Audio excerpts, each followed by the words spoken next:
Olá! O patrimônio nacional tem sido incinerado. Com Bolsonaro na presidência, as queimadas na Amazônia e no Pantanal alcançaram registros nunca antes vistos. Nossa reportagem mostra como, ao contrário do que diz o presidente, as queimadas são fruto do desmatamento promovido pelo agronegócio, que recebe apoio indiscriminado do governo. E na entrevista central, a coordenadora do Instituto Centro de Vida, a ambientalista Ana Paula Valdiones, fala sobre como está a situação da região do Pantanal com as queimadas. Eu sou Pamela Oliveira e está começando a Central do Brasil. Central do Brasil. A corrida eleitoral avança e pesquisas começam a sondar quem são os favoritos neste momento. A cidade de São Paulo funciona como um termômetro das disputas. Pesquisa do Datafolha, divulgada nesta semana, coloca Celso Russomano, do Republicanos, em primeiro lugar na disputa pela prefeitura da capital paulista. O cientista político André Singer avalia os resultados da pesquisa. Embarque imediato. O que indica o primeiro lugar para Celso Russomano, que é até certo ponto surpreendente.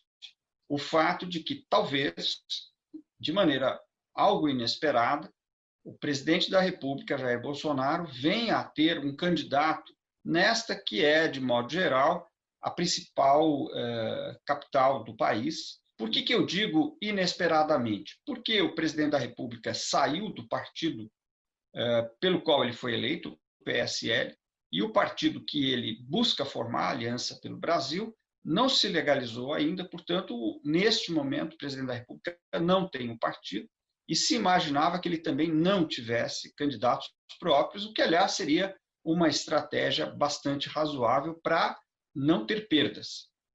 No entanto, este candidato que está agora no Ibope em primeiro lugar, vem anunciando que buscará o apoio do presidente Jair Bolsonaro. Em segundo lugar, neste momento no Ibope, está o atual prefeito da capital, Bruno Covas, e nós estamos diante de uma situação que ainda é muito inicial, nós não sabemos como isso vai evoluir, mas, de toda maneira, é interessante observar que, se este retrato inicial se mantiver ao longo de algumas semanas, nós podemos ter, sim, uma eleição polarizada pela figura do presidente da República, quando isso não era o esperado.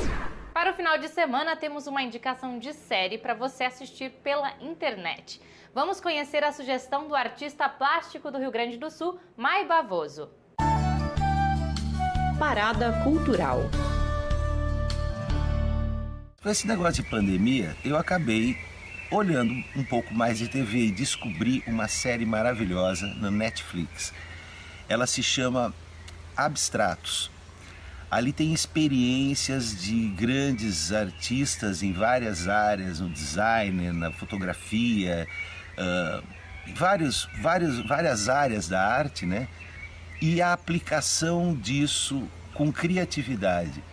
Então isso é bem atual com a questão da pandemia, porque mesmo sem pandemia, para eles já faziam o que os artistas fazem, se virar com criatividade.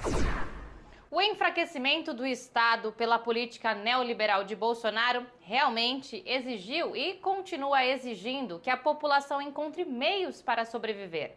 A solidariedade do povo brasileiro falou mais alto. Vamos conhecer algumas ações com Afonso Bezerra. Trilhos do Brasil. Em Brasília, o Instituto No Setor tem realizado uma campanha de apoio à população em situação de rua. No último final de semana, o governo do Distrito Federal autorizou a apreensão de objetos pessoais destas pessoas. O Instituto, além de apoiar juridicamente estas famílias, também tem realizado campanhas de apoio, atendendo cerca de 180 pessoas em situação de rua, com serviços médicos, jurídicos e suporte com banheiros públicos. Na pandemia, o Instituto segue com as ações de solidariedade, como explica um dos coordenadores do projeto, Caio Dutra.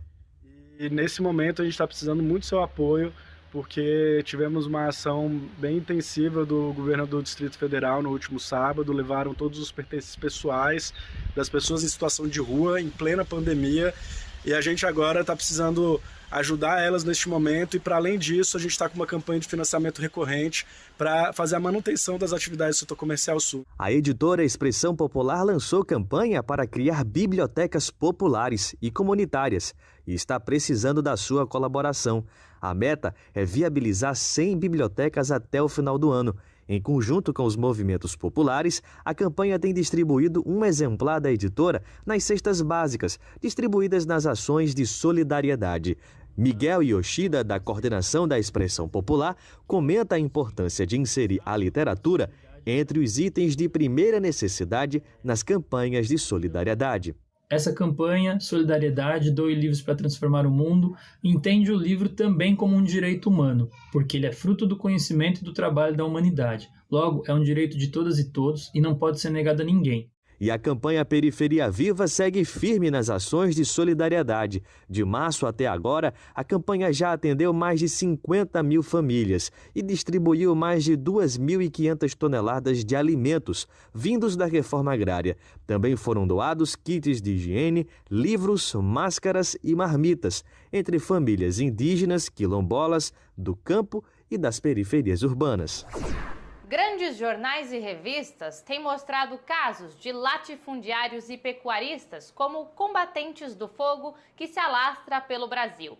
Empresas como a Nestlé, que há um ano foi apontada como compradora de soja e cacau, oriundos de áreas de desmatamento na Amazônia Legal, aparecem hoje como apoiadoras de iniciativas globais contra as queimadas. A verdade é que as empresas transnacionais são as que financiam o agronegócio no Brasil, grande responsável pelo fogo criminoso. Vamos acompanhar a reportagem de Camila Piacese. Nacional.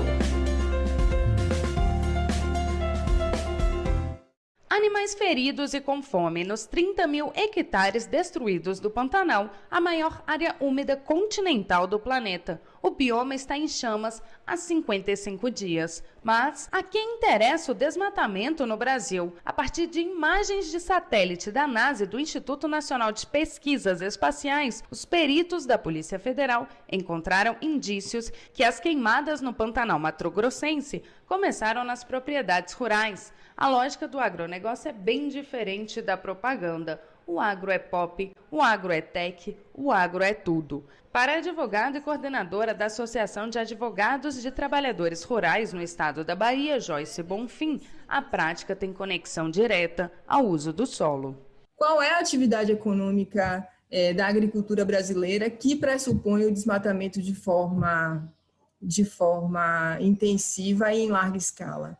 É o agronegócio, é a pecuária intensiva, a exploração intensiva da madeira na Amazônia. A responsabilidade do desmatamento não é somente dos grandes fazendeiros. Os grileiros também são culpados. Eles devastam as terras públicas para fingir que possuem alguma atividade no local. Outro responsável é o governo de Jair Bolsonaro. Essa é a opinião do porta-voz da campanha de Amazônia do Greenpeace, Rômulo Batista. O que a gente vê nos últimos 21 meses aí é, na verdade, um governo que não tem uma política ambiental. Ele não tem um plano de ação e combate a desmatamento. Ele desqualificou os órgãos de fiscalização e controle, como o IBAMA, o CMBio e a FUNAI. Fora isso, as pessoas estão se sentindo incentivadas a fazer esse desmatamento, porque o governo já deu pistas que não vai agir para coibir. Mesmo com as chuvas recentes na região pantaneira, os focos de incêndio continuam altos. Jonatas Campos conversou sobre as queimadas no Pantanal com a gestora ambiental e coordenadora do Instituto Centro de Vida, Ana Paula Valdiones. Entrevista Central. Nossa entrevista central de hoje será com a ambientalista Ana Paula Valdiones. Ela é gestora ambiental e coordena o ICV, Instituto Centro de Vida, que trabalha com questões socioambientais. Ana Paula, agradecemos sua participação. Ana Paula, dados do INPE informam que o fogo já consumiu mais de 17% de todo o Pantanal. Essas chuvas que têm sido noticiadas pela imprensa podem trazer alguma perspectiva de redução desses incêndios? Os dados do INPE têm mostrado o maior número de focos de calor que já se viu no Pantanal, que se tem registro, né? No Pantanal de Mato Grosso, essa porcentagem do fogo que atingiu o bioma é ainda maior, quase 1/3 do bioma já foi atingido pelo fogo. E sim, a chuva agora é a nossa maior esperança em termos de conter o avanço desse fogo, porque toda a equipe de combate que está à frente ainda não está sendo suficiente. Para o público entender, o INPE é o Instituto Nacional de Pesquisas Espaciais. E o INPE também informou que no Pantanal existem uma média de 16 mil focos de incêndio.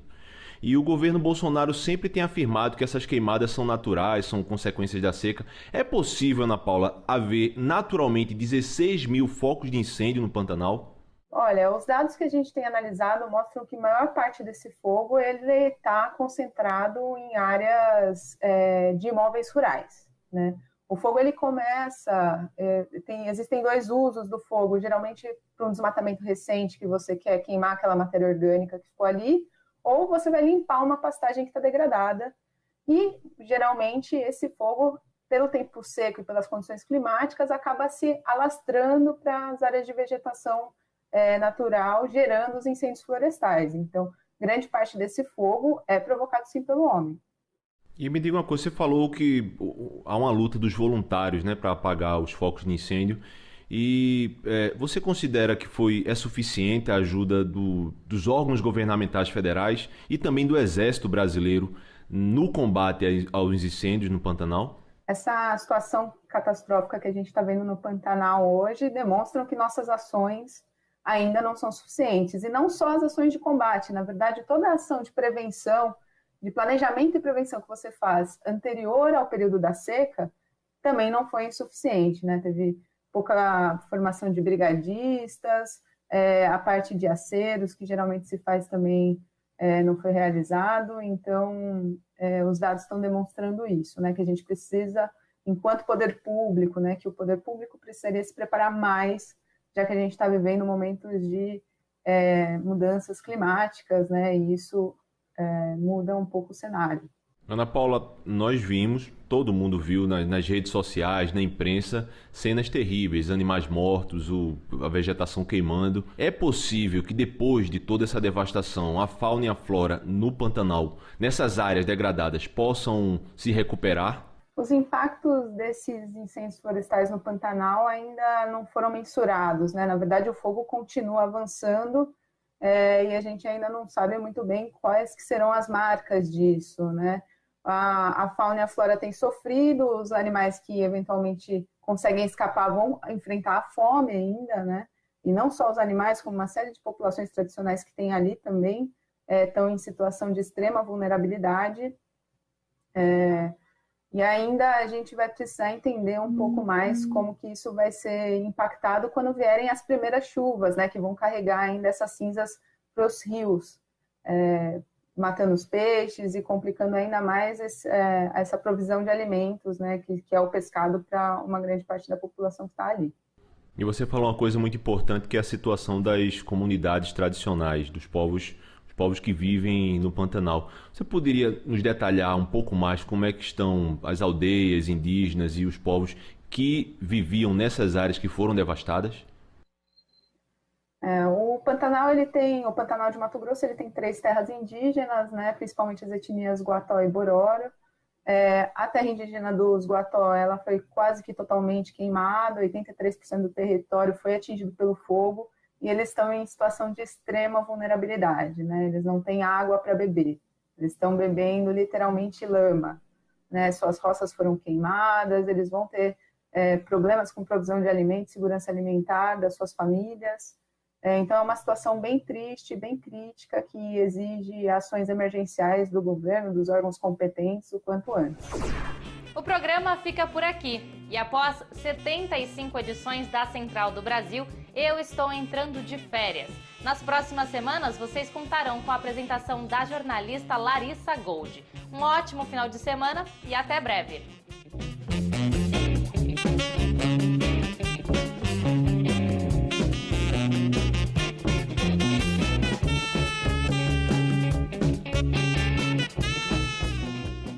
Central do Brasil, a rede de comunicação dos movimentos populares.